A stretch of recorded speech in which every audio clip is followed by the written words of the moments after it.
Boa tarde, alunos do primeiro ano. Estamos mais uma unidade junto com vocês. Agora a gente vai retornar, né? Então, para recapitular um pouquinho o que a gente vivenciou na segunda unidade.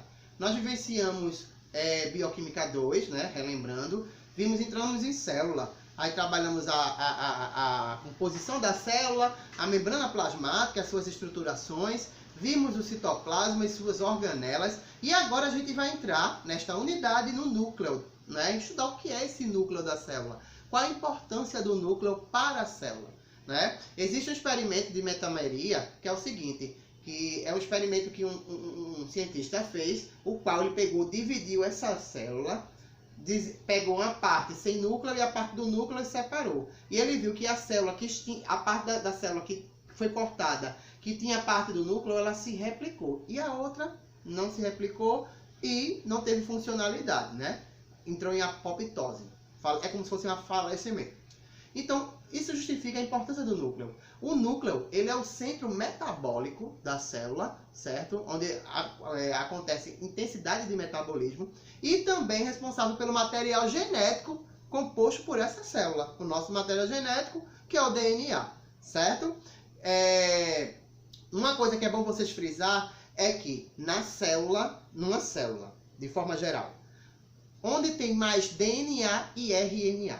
Existem as duas coisas dentro do núcleo e fora do núcleo? Sim.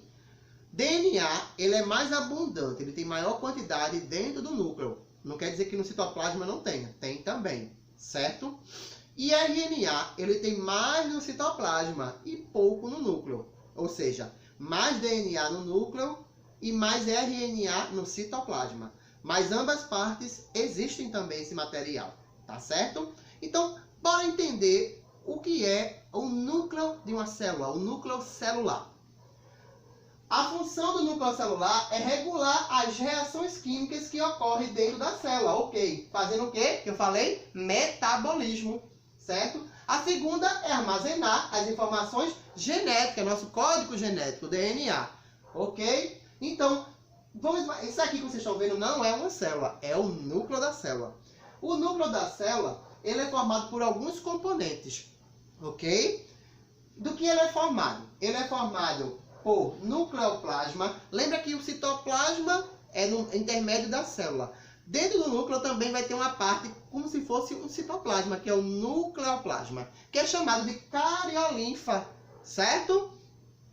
Além disso, o material genético dentro do núcleo é chamado de cromatina, que são filamentos longos e finos, ok? Esses filamentos são o que vão dar a constituição dos nossos cromossomos.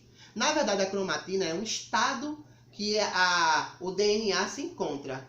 E o estado, quando ele vai entrar em divisão celular, ele fica na forma de cromossomo, que é aquela forma espiralizada, certo? Além disso, existe a membrana que delimita o núcleo do citoplasma, que é chamada de carioteca, que está presente em todos os seres que compõem células eucariontes, certo? Os procariontes não têm carioteca, vamos lembrar isso que é importante, certo? A carioteca é outro componente do núcleo. E a carioteca ela é formada por uma dupla membrana, só que uma dessas duplas membranas que é lipoproteica, ela é formada por poros. Tá vendo os poros? Esses poros são chamados de poros de Anuli, certo? Então, é os poros por onde acontece a síntese proteica, né? Aquele processo da tradução para a produção de proteína para o citoplasma, ok? Além disso, tem outro componente, tem nucleoplasma, cromatina, carioteca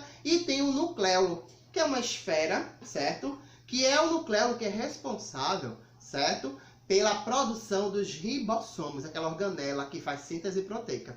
Então, vamos lembrar os componentes de um núcleo: carioteca, nucleoplasma, cromatina, que é o nosso material genético, onde está presente os filamentos de DNA, e nucleolo, certo?